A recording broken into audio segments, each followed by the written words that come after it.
घर पर जब काम करते हैं तो उठाते हैं ना, सब उठाते हैं। ऐसे ही हमारा जो आज का जो टॉपिक है ना, वो उठाने को लेके है, लिफ्टिंग और रिगिंग। किस प्रकार का लोड को कैसे उठा सकते हैं, क्या क्या सावधानी बरती जाएंगी, क्या क्या चीजें होंगी।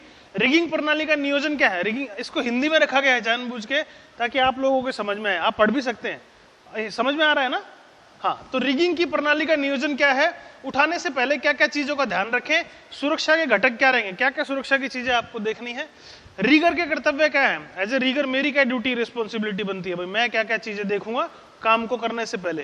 क्रेन संचालक और उसकी भूमिका, जो क्रेन का ऑपरेटर है उसको क्या क्या देखना है। कई बार क्या होता है, क्रेन का ऑपरेटर ऑपरेट कर रहा है, आगे जो है रीगर आपका पूरा का पूरा भरोसा उसके ऊपर है ना, ट्रस्ट आपका पूरा का पूरा भरोसा उसके ऊपर है। उसने हल्की सी गलती कर दी तो हमारा कितना बड़ा हाथ ही जाएगा। मान लीजिए एक रीगर ने एक कुर्सी उठानी थी, ये कुर्सी उठानी है, इस कुर्सी के अंदर 500 किलो का वजन है, लेकिन कोई लिफ्टिंग पॉइंट नहीं है, तो हम क्या करेंगे, स्लिंग लाएंगे, एक स्लिंग इधर लगाएंगे, एक स्लिंग इधर लगाएंगे। अगर इस तरीके से उठाएंगे और ये टेढ़ा मेढ़ा आ रहा है, इसके ऊपर कोई माल है, ऐसे गिरेगा नहीं गिरेगा। अगर यही चीज कॉम्पैक्टेड है, अगर लिफ्टिंग पॉइंट दोनों के दोनों बराबर एंगल पे हैं और इस तरीके से उठा रहे हैं, सीधी कुर्सी उठ रही है, तो क्या होगा, सेफ उठेगा कि नहीं उठेगा।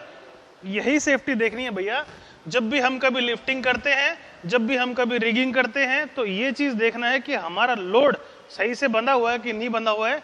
उसकी जो जैसे भार है, भार जैसे हमने भार के ऊपर भार रखा होता है, ये लोड को हम लोग भार बोल रहे हैं क्योंकि हम लोग लोड उठाने वाले ना।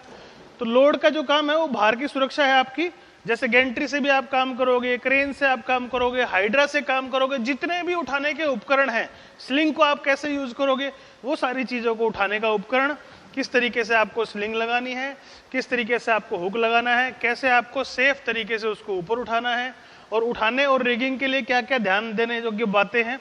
और कंक्रीट की स्लैब, जैसे कंक्रीट की स्लैब का मतलब है कि जैसे डेक स्लैब होगी, जैसे कोई अगर मान लो एलिवेटेड प्रोजेक्ट से आया तो यू गर्डर उठाते हैं ना हम लोग, यू गर्डर, आई गर्डर, आपका ये जो छोटी वाले आपके पियर कैप, ये उठाते हो ना सारी चीजें।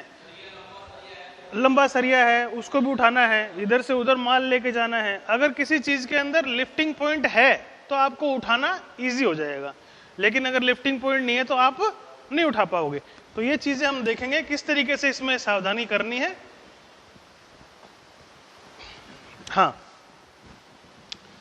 आपका जो व्यवहारिक क्रियान्वयन में बोलते हैं भाई, किस तरीके का बिहेवियर आपको करना है, अवलोकन मतलब क्या करना है, आपको चीजों को देखना